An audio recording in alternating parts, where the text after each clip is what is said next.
This is Changing Channels with Larry Walsh, the Channelnomics podcast that connects you with channel chiefs, thought leaders, and executives about what it takes to get the next generation of tech to market.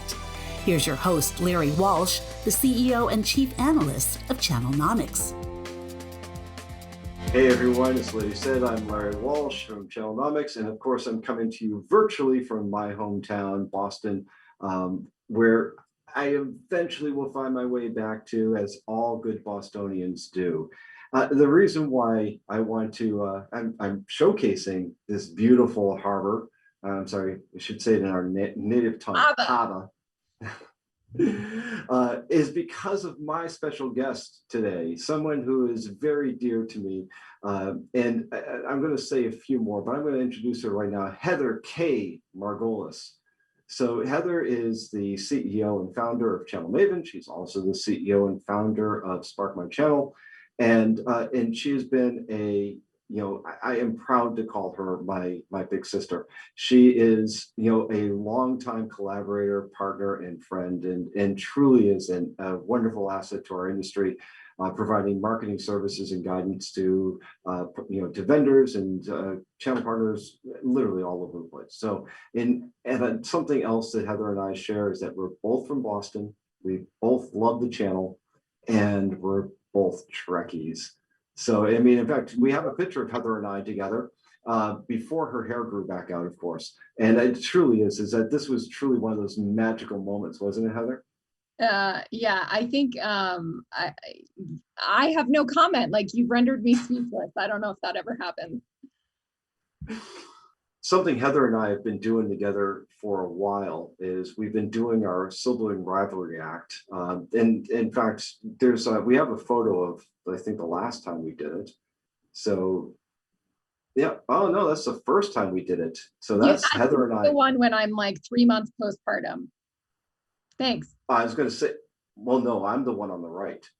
So this is Heather and I at ChannelCon in Austin. So I love how you know where we were. Like, I just remember that I was at ChannelCon. I don't actually remember what city we were in. Oh, no, I remember this vividly because, as you can see, for those, who can't see this, who are listening to this, over audio, it's clear that Heather and I look like sibling rivals because we could, the looks on our faces looks like we can't stand each other. But it truly was. It really was a true story. But I mean, it really was, though, is that we walked in there trying to look like we were picking a fight. Yeah, they like to call it battling pianos. First of all, I need to go back to your intro where you referred to me as your big sister. You do that quite often. I want to make sure the audience is very clear that you are a decade older than I am. Yes, but you're 20 years more mature than I am. This is true. I just want to make sure that we're clear. Yeah, I get it. So, it's all good. I mean, and I say that affectionately, of course. I know. You never want to call a woman old or overweight, and you just showed a picture of me 3 months postpartum and told everyone that I'm your big sister. So I feel the need to clarify. All right. So let me make it up to you. The last time Heather and I did our act together on the road live was in Las Vegas, and we actually do look like we like each other in this photo. This is very true. And I'm glad I'm not wearing that shirt again, because I almost did. We need to get you to a mall more often. Apparently. You know how much I love malls. Yeah. Actually, that one event, though, really was one of the better ones we did. We had a great time talking about the synergies between marketing and go-to-market and sales strategies.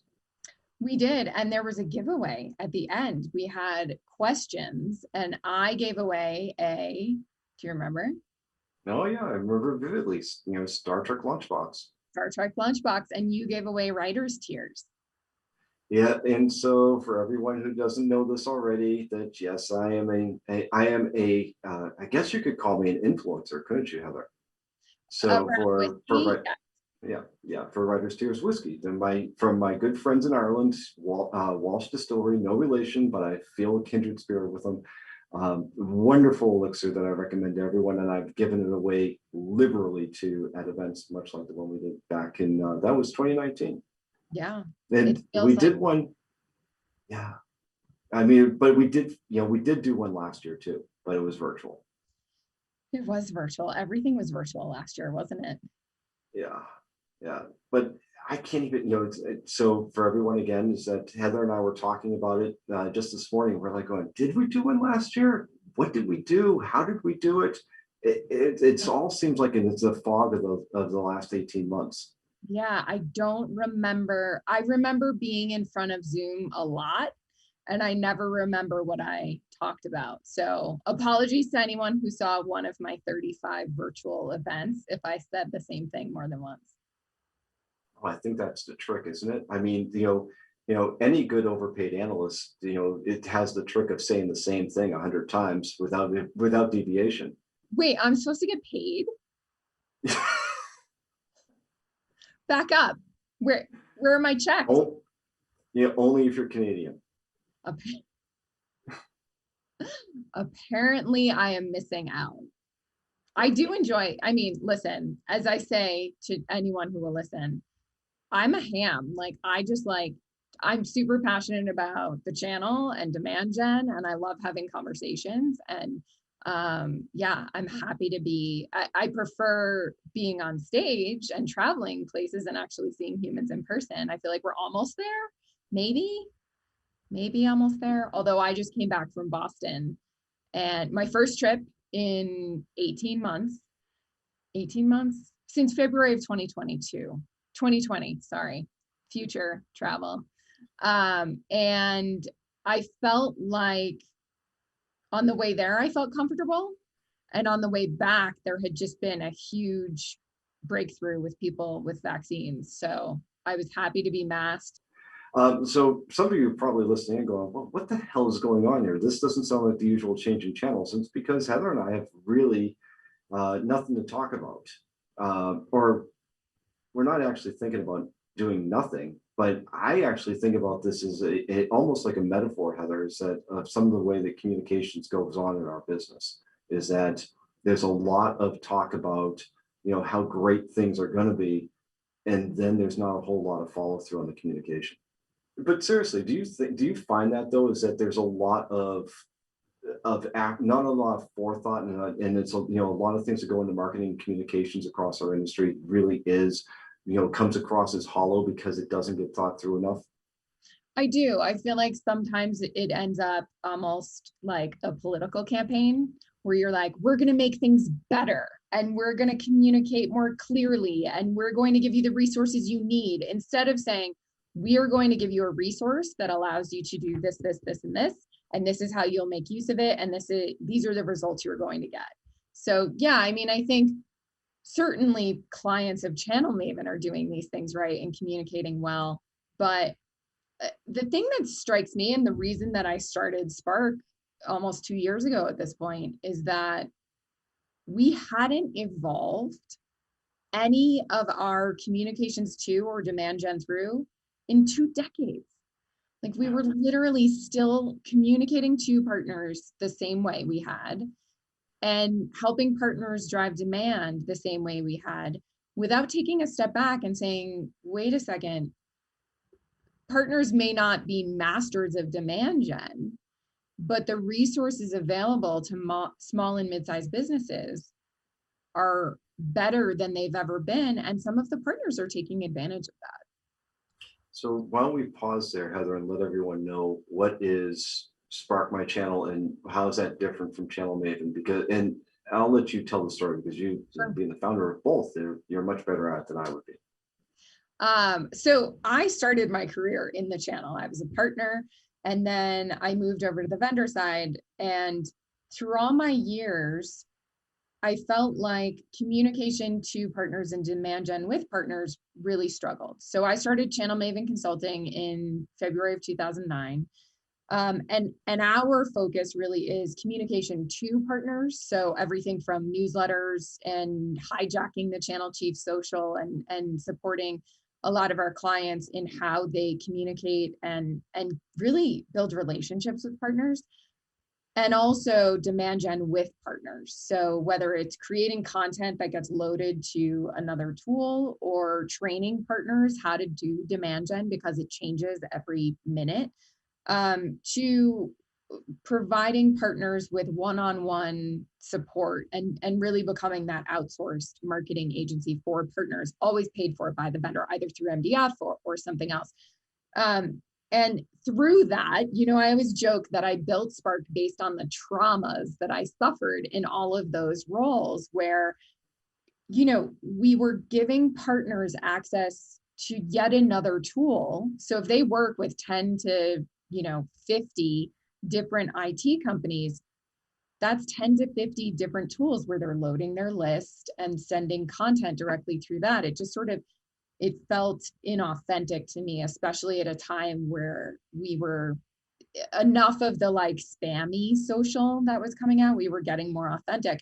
And then we find ourselves in the middle of a pandemic. So we're getting really authentic and you're seeing people's kids and dogs and the whole 9 yards.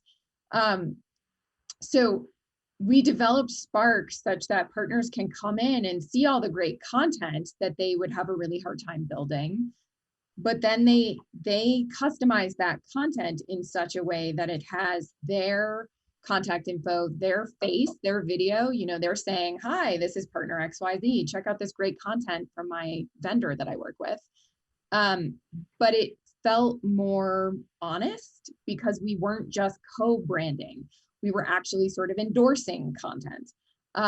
So the content then renders in a trackable link. The partner can put it in their own HubSpot, in their own MailChimp, however they're communicating. And yet the IT companies, the vendors out there can still track how many clicks, who's clicking, and when they click, but they're not actually seeing the contact info. So partners feel like their data is safe. And by the way, we're not breaking GDPR and California Consumer Privacy Act regulations. But the partner has access to content that they couldn't build themselves. Yeah, and it's so important. We talk about this all the time, that there is no sales without marketing, and yet it is probably one of the most overlooked and underappreciated functions within the channel. So we have it. So Heather, I always show up with some data, and I have some fresh. So our we have new research that's coming out that shows is that 79% of channel partners they want to grow in cloud. They see cloud as the catalyst of their growth, and they're making investments in that. 80% do not have marketing plans or resources. And it is absolutely astounding that there's anyone out there who doesn't think that they don't need to project their value propositions or their capabilities in order to attract new customers. And even on top of that, when I'm talking with clients of Channelnomics, and we're talking about go-to-market strategies, there's this assumption that, oh yeah, we'll have this campaign in a box and we'll put it on the portal and the partners can find it and magic will happen. And it just doesn't work that way. And even with the vendors recognize that partners are just terrible at marketing, and yet they don't avail themselves of some of the new resources like Spark My Channel provides. Yeah, and I think, we're not going to change partners' businesses overnight. And for those who say, I have a marketing person, it's my receptionist, or it's the significant other of the business owner. I think it's important for us to realize we're not going to change that overnight, and that the resources that we give to partners need to speak to that in some respects. So Spark Your Channel could very easily be a sales enablement tool, or it could be a marketing tool that if the partner does actually have a marketing resource that they could leverage. The bottom line is it's for any partner user. Even a technical person could go get a 2-minute promotional video, put their intro and outro in front of it, that they then, by the way, can use that intro and outro on hundreds or thousands of videos. They don't have to recreate it every single time. So we're trying to make it as stupid simple as possible, because we know partners aren't going to do anything that doesn't directly benefit their business. And we don't want to take them away from all of the great things that we don't want to change their process, right? Like they've got a process down. They have a way that they work with their prospects and customers. I don't want to change that. I just want to make it a little bit better, very simply and inexpensively. Yeah.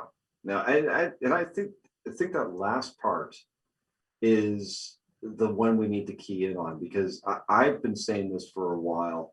One of the biggest problems that we have in the channel is risk, that we don't pay enough attention to risk mitigation, that we don't quantify or explain risk very well to partners. And as a result of that, they are risk adverse. They don't, and again, I'll throw another good number on at you. You want to grow your business, you should be reinvesting at least 20% of your gross, 50% of your net or your profit, if you really want to grow your business and expand capabilities. And what's the average partner reinvesting in their business? Somewhere between 10 and 16%. Yeah. I mean, it's just under resourced and underinvested because of that. And I'll tell you, and you probably heard this as well, Heather, is that they see it as a dollar out, not as the $10 back or $20 potentially back. And I think that that's part of the mystery of, in fact, I can't tell you how many times I've heard a partner say that they tried advertising, it didn't work, so they don't do it anymore. Right. And how long did they try it for, right? It's not like they did it for 18 months and it didn't work out. They probably do it for a quarter because they had MDF and they used it. And it didn't work out, so they stopped doing it. I mean, one of my favorite stories, we were working directly with a partner years ago. I think I was still in Boston, so we're talking at least 11 or 12 years ago. And we were talking a lot about social and getting more exposure. Think again, this is a decade ago. And about a month later, he contacted me and said, Heather, you'd be so proud of me. I found $5,000 and I went and got a billboard right outside my building. So mind you, his name is already on the building, right? He's in Florida, driving down the highway in Florida. You can see their building, billboard right outside his building. And I put a QR code thingy on it. I'm like, great. So people are either driving 90 or they are 90 and they're supposed to slow down to scan the QR code on the billboard off the highway. Like we need to make things so obvious and so simple that it doesn't take anything for the partner to see success. Yeah. So what is it? Is there a disconnect? I mean, look, we know the partners aren't doing very well with this, but why is there a disconnect or not more of a recognition amongst the vendors that rely on the partners to deliver results, to do a better job at, if they're not enabling them to do their marketing and their demand gen, that at least that they're compensating, and by compensating, I mean working around them or finding a solution that would help solve that problem you're describing? I think, first of all, you're totally throwing me off with all the Boston pictures. Like, I lived there until 10 years ago. So there are a lot of memories in different spots and you're kind of killing me. So Heather, thank you. So everyone who can't see is that as Heather's talking, I'm changing my background to different background scenes around Boston. And right now I'm showing Boston Common, the statue of George Washington, which is a landmark to all Bostonians, in a place that Heather remembers well from her prom night. So, so to answer your question, I think part of the challenge is, as vendors, your resources are much more sophisticated and much more robust. I once spoke at an event, IT company shall remain nameless, one of the first SaaS companies to be talking about SaaS and the cloud. And their SEO specialist, we were on a panel, and their SEO specialist stood up and talked about how they do SEO. And then I stood up and said, well, and someone asked him, what's your monthly spend on, keywords and SEO? And it was somewhere around $500,000 a month. Partners don't have that. So to get your SEO specialist up to talk to partners, that makes zero sense. And you really need to go to resources like, I own a small business. I have 30 people at Channel Maven Consulting. I know what it's like to have to bootstrap and do those things on a budget. So you need to be talking to people who truly understand partner companies. And then I would say reward for the low-hanging fruit. So if you have a partner who's doing 0 right now, like on a scale from 1 to 10, if they're at a 1, let's say, reward them for getting to a 3. If they can go out and connect with some prospects on LinkedIn and have a successful conversation or get a couple of leads from a social experience, that's great.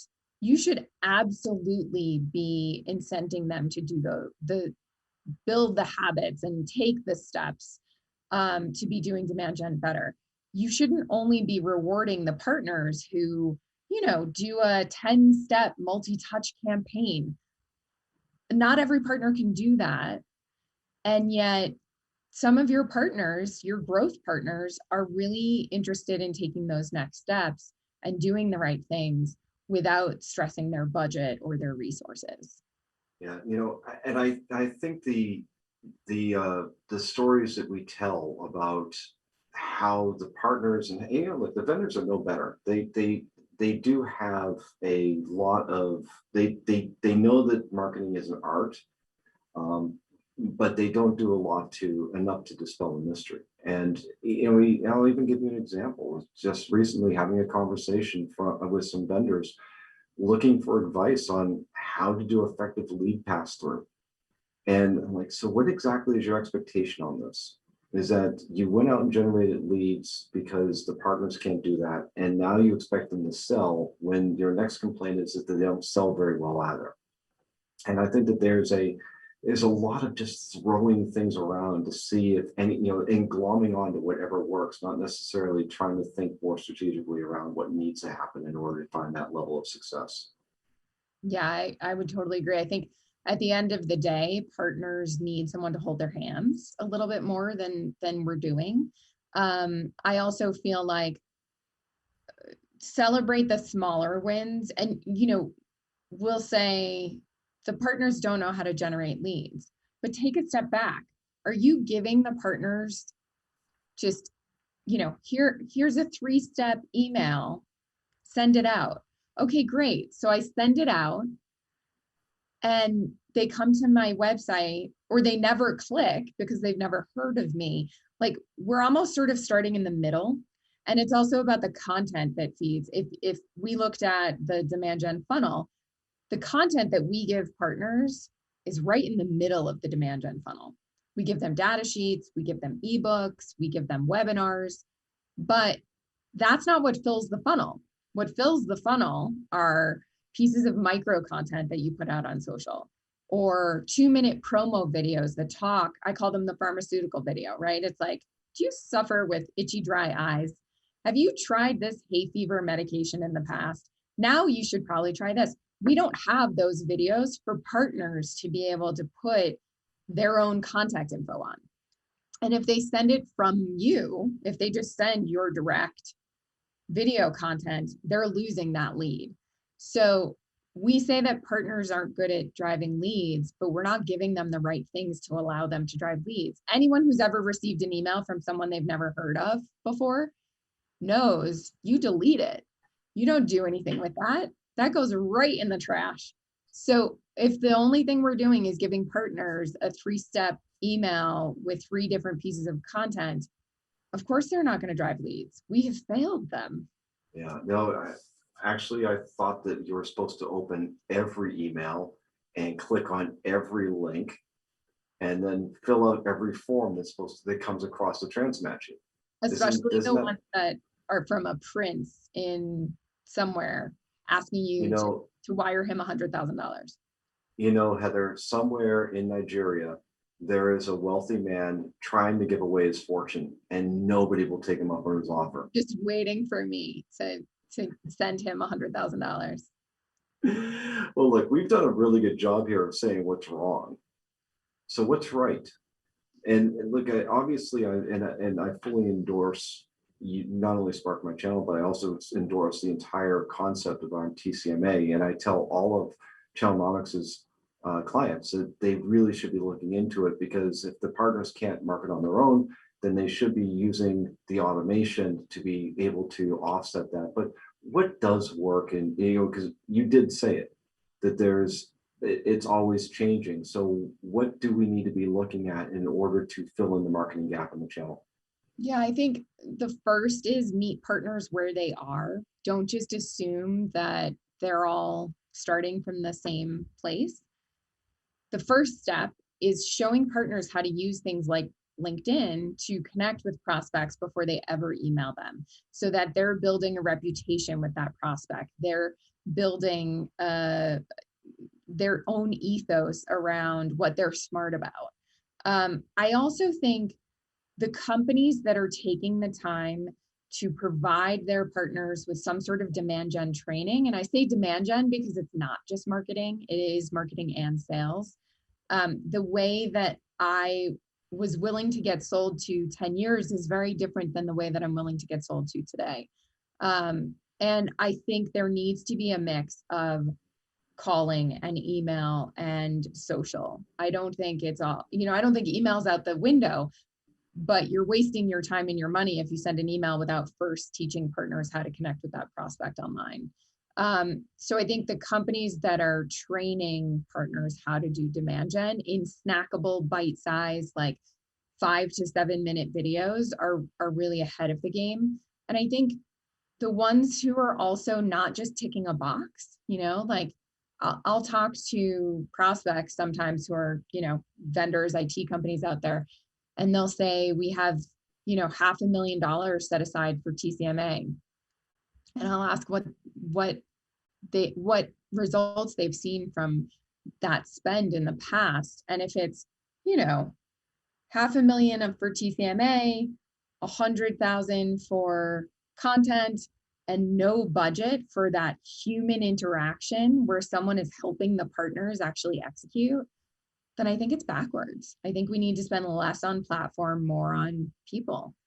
And having just eaten at a restaurant, and anyone who follows me on Facebook or is connected with me on Facebook knows I just sat down at a restaurant for the first time in a really long time, scanned a QR code and ordered on my phone and was like, and you've eaten with me, I never order off the menu.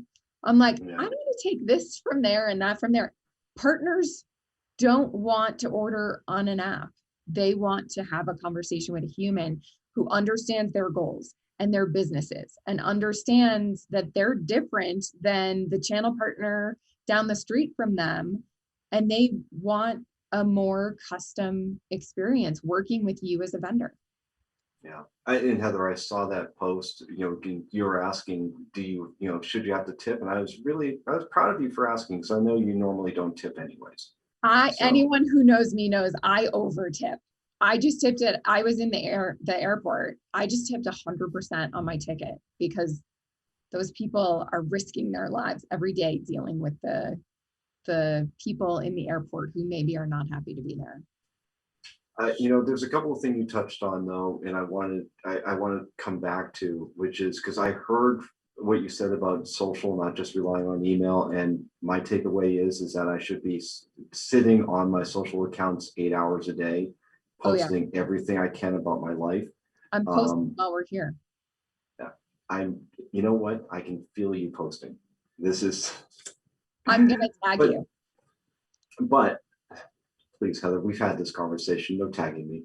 So, but the real takeaway I heard, or the thing I heard from you on that though, is the content side of it. And content ranges from everything from the big honking research reports that we do at Channelnomics to a stream of posts on Twitter or Facebook. And what does amaze me is like the numbers you were citing is that, okay, here's $500,000 for the platform, here's $20 for content. Right. And it's still something that mystifies me, is that how little value that anyone places, whether it's marketing or anyone else, that they think content is actually free and easy. I think some content can be free. Like I'll do a DIY. Here's how you have good lighting when you don't have your light kit. I'm back in my office. I don't have my light kit here, but I've positioned myself around lamps and a window so that it still looks like I have a light kit up. That sort of DIY content is free and easy, but I've spent over a decade building an audience so that it lands. Partners might not have that comfort level and they might not have that audience yet. So it really is up to the IT vendor to create lots of different types of content, 2-minute videos, 20-minute webinars, 45-minute podcasts, research reports like yours for someone to sit down. But all of that content lands at different places in the buyer's sales cycle. So you need to make sure that you're giving your partners access to all those things and then teaching them how to use it. If a partner comes out of the gate with a huge research report, I liken that to proposing to somebody on a first date.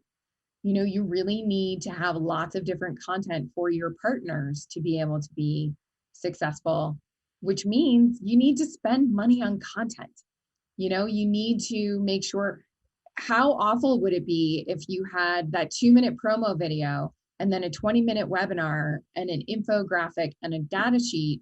But when the person who was going back to the final budget holder and saying, this is the option that I choose, what if they then wanted to read a 12-page research report and you didn't have one?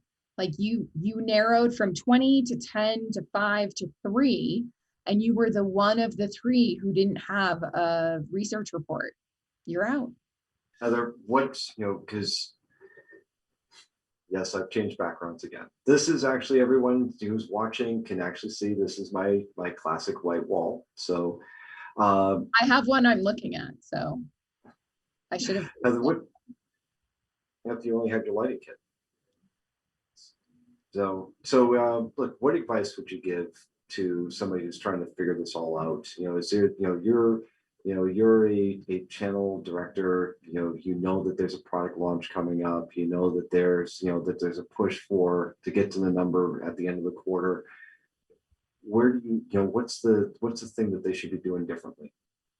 I think the first thing is just that, do something differently. I mean, I'm talking to people who have had the same line items in their budgets for 20 years. Like, take a step back. Don't just do it because everyone else is doing it. Talk to your partners.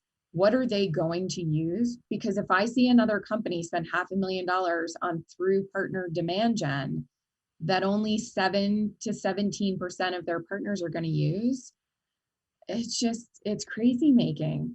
I would say do things differently, talk to your partners, take a step back.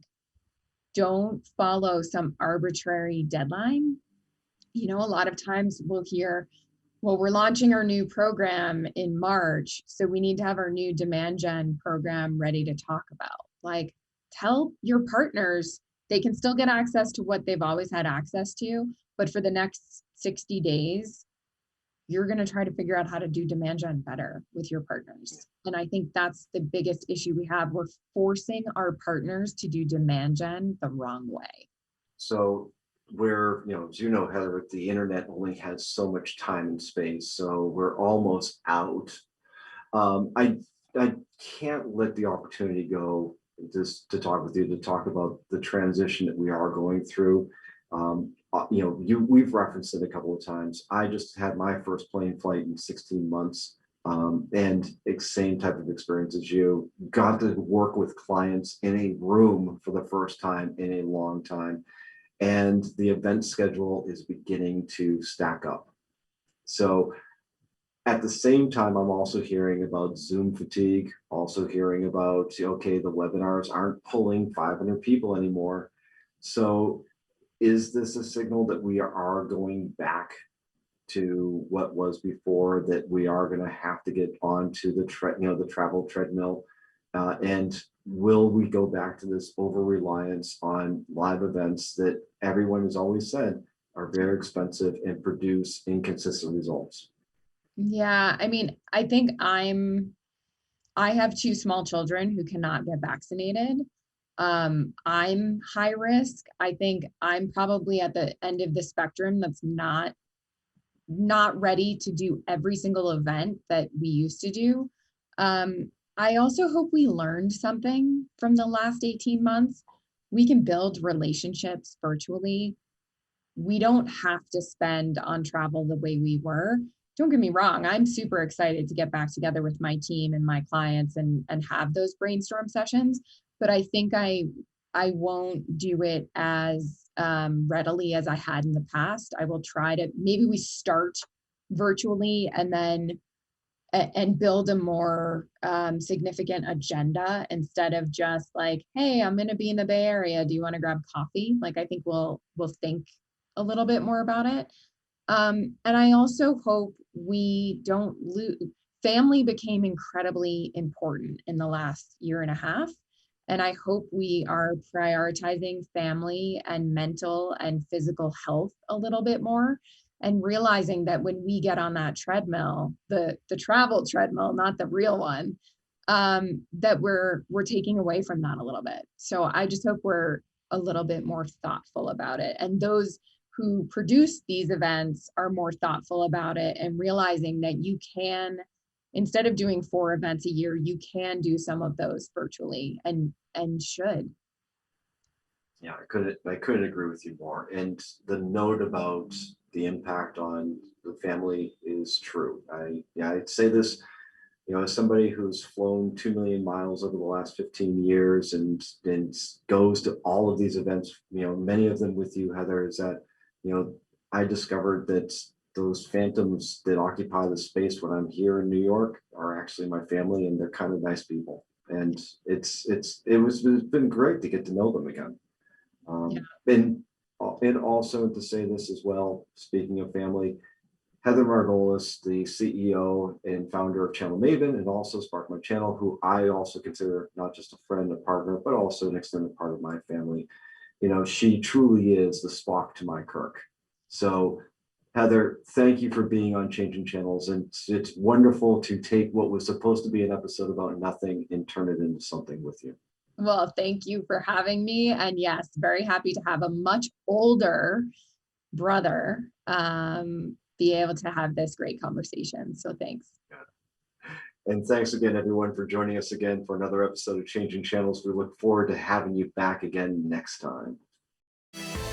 Thank you for joining Changing Channels with Larry Walsh, a production of Channelnomics, with the support of our production team at Modern Podcasting. If you've enjoyed today's episode, hit the like button, subscribe wherever you get your podcasts, and share with your friends. For more information about Channelnomics services and insights, follow us on Twitter and YouTube, and check out our website at channelnomics.com. Channelnomics is a registered trademark of, and Changing Channels is copyright by 2112 Enterprises, LLC.